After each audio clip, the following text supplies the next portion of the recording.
BBC نے بھی پچھلے دنوں میں ایک بہت اہم سٹوری کی کہ کس طرح پنجاب میں جو HIV کا کیسز جو سامنے آئے ہیں.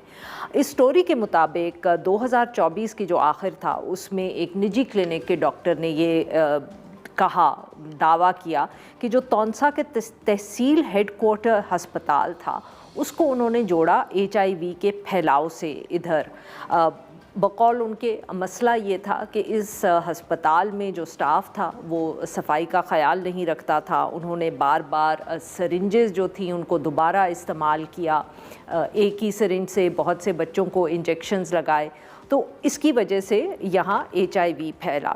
جب یہ دعویٰ سامنے آیا تو اس وقت بھی مارچ 2025 میں مقامی حکام کی طرف سے یہاں کریک ڈاؤن ہوا. انہوں نے ہسپتال کا جو میڈیکل سپرنٹینڈنٹ تھا اس کو معطل بھی کر دیا.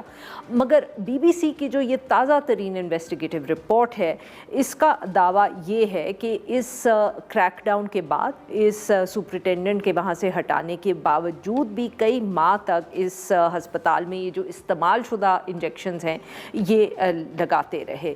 انہوں نے BBC کی جو سٹوری تھی اس میں یہ بھی کہا کہ انہوں نے وہاں خفیہ فوٹیج بھی بنائی ہے تقریباً 30 گھنٹے کی, جس میں 4 مواقع پہ یہ دیکھا جا سکتا ہے کہ ایک ہی دوائی کی بوتل ہے, اس کو مختلف بچوں کو اس سے انجیکشن لگایا گیا ہے.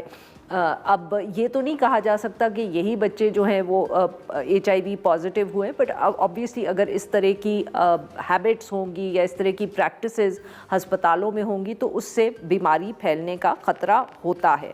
اور اسی حوالے سے جو یہ بھی بات سامنے آئی ہے کہ وہاں بچے ہیں, ایسے کافی بچے ہیں جن کو HIV ہے, بلکہ کہا جا رہا ہے کہ 97 کے قریب جو بچے تھے جن کو جو HIV پازیٹیو تھے, اور ان میں سے صرف 4 کی مائیں ایسی تھیں جن کی جو HIV پازیٹیو تھی, یعنی کہ 4 کے علاوہ باقی بچے ایسے نہیں تھے یا ان کے ماں باپ ایسے نہیں تھے جن کی وجہ سے ان کو HIV وہ پازیٹیو ہو سکے.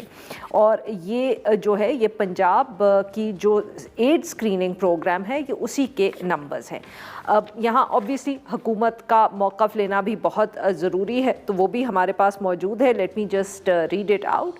اس میں یہ بتایا گیا ہے کہ یہ جو DHQ ڈیرہ غازی خان تھا اس میں مارچ 2025 میں 11 جو مریض ہیں تونسا کے ان کے میں ایڈز کی تشخیص جو تھی وہ ہوئی, اور ہیلتھ ڈپارٹمنٹ نے اس کے بعد 25 مارچ 2025 کو ہی ایک جوائنٹ مشن جو ہے وہ تشکیل دے دیا, اور اس کے اندر انٹرنیشنل ہیلتھ آرگنائزیشنز بھی انوالو تھیں. انہوں نے یہ بھی کہا کہ 50,000 کے قریب جو کی آبادی ہے اس میں گھر گھر کی اسکریننگ کی گئی. یہ اگست تک جاری رہی اور اس کے اندر تقریباً 334 جو ایڈز کے مریض ہیں ان کو آئیڈینٹیفائی کیا گیا. اس کے ساتھ یہ بھی بتانا ضروری ہے کہ اس کے بعد حکومت نے کہا کہ تمام سرکاری ہسپتالوں میں ڈسپوزیبل سرنجز جو ہیں وہ مہیا کی گئیں. آٹو ڈسپوزیبل سرنج کا ایک بار استعمال کے بعد دوبارہ استعمال ممکن نہیں ہے. اور انہوں نے یہ بھی کہا کہ پنجاب ہیلتھ کیئر کمیشن کے تعاون سے 2040 جو ہیں کلینک سیل کیے گئے اور 9 FIRs درج کی گئی. سو دا گورنمنٹ بیسکلی کلیمز کہ انہوں نے ایک کریک ڈاؤن جب کیا تو اس کے بعد صورتحال وہاں بہتر ہو گئی. بٹ BBC کی یہ رپورٹ ہمارے سامنے, اور اس پہ بات کرنے کے لیے آج ہمارے ساتھ موجود ہے غزل عباسی, BBC آئے سے وابستہ ہیں, یہ ہمیں جوائن کری ہیں. ویلکم ٹو دا شو غزل صاحبہ. جی غزل صاحبہ, اب بتائیں کہ آپ لوگوں نے یہ سٹوری کی ہے, اب معطل ہوئے وہاں کے جو انچارج بھی تھے, مگر اس کے بعد بھی بقول آپ لوگوں کے یہ جو ان ہیلدی یا ان سیف پریکٹسز ہیں وہ جاری رہیں وہاں. السلام علیکم, بہت بہت شکریہ کہ آپ نے مجھے اپنے شو پہ بلایا ہے. اور جی, ہم نے جو خفیہ انویسٹیگیشن کی ہے وہ مارچ 2025 میں یہ HIV کی وبا تونسا میں پھیلنے کے بعد کی ہے. تو یہ پہلی بار نہیں ہے کہ یہ بات میڈیا میں آئی ہے کہ تونسا میں HIV بچوں میں پھیلا ہے. مارچ 2025 میں یہ پھیلا تھا, اور جو مقامی ڈاکٹر تھے, ایک نہیں کافی ڈاکٹر تھے, انہوں نے مل کے حکمران کو بتایا کہ یہ ہو رہا ہے, آپ کوئی ایکشن لیں.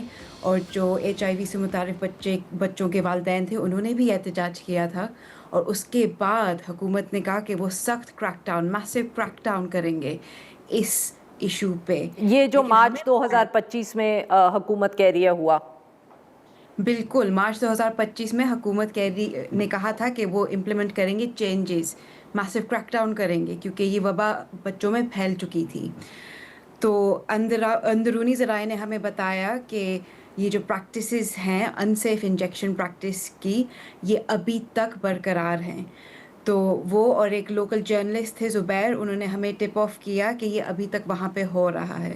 تو پھر ہم نے خفیہ طریقے سے انویسٹیگیشن کی، اور آپ نے بالکل صحیح کہا، ہم نے 32 گھنٹے ریکارڈ کیا نومبر اور دسمبر کے مہینوں میں. تو 6 مہینے ہو گئے تھے حکومت کے میسو کریک ڈاؤن کے بعد، اور اس کے بعد بھی ہم نے دیکھا کہ خطرناک پریکٹسز، میں کہوں گی کہ انسیف یا وہ نہیں، خطرناک بچوں کو رسک دینے والی پریکٹسز ابھی تک جاری تھی.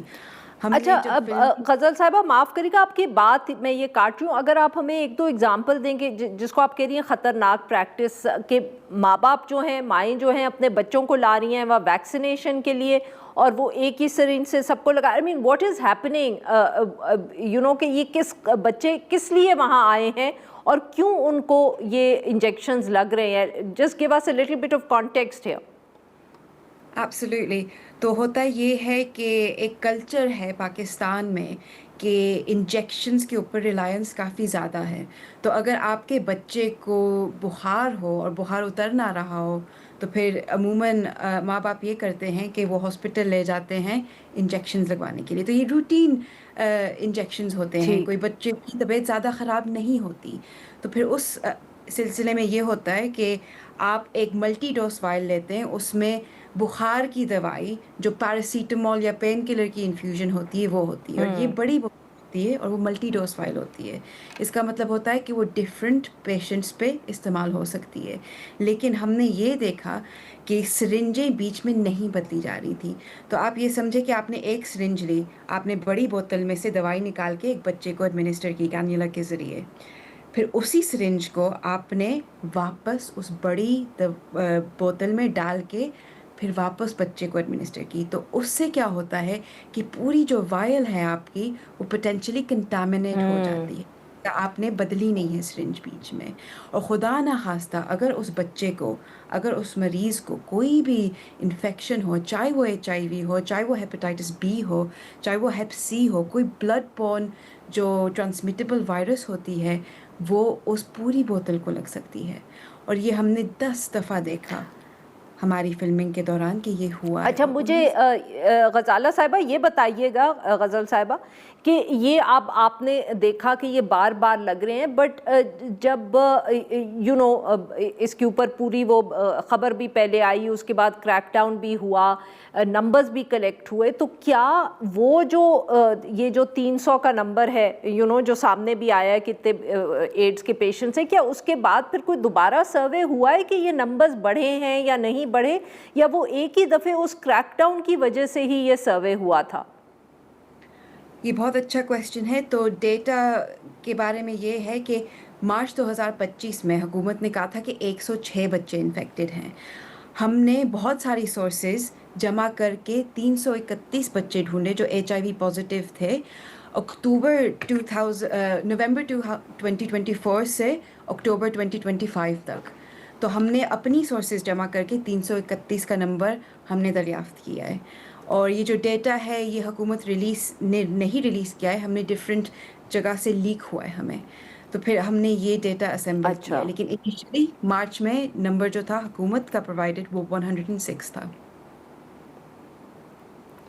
تو نہیں، but you know, so my point here, یا ویری کوئکلی، کہ یہ نمبر تو بڑھ بھی سکتا ہوگا، کیونکہ آپ لوگوں نے تو یو نو تھوڑے جو نمبرز آپ کو لیک ہوئے وہ ایک اسپیسیفک وقت کے یا ایک اسپیسیفک سروے کے تھے. They may have increase since then. وہ ایک ٹائم فریم کے تھے، اس کے باوجود کہ وہ ڈفرینٹ سورسز سے تھے، وہ ایک اسپیسیفک ٹائم فریم کے تھے. آپ بالکل صحیح کہہ رہی ہیں. تو ہو سکتا ہے کہ اس جو اصلی نمبر ہے وہ اس سے کئی گنا زیادہ ہو.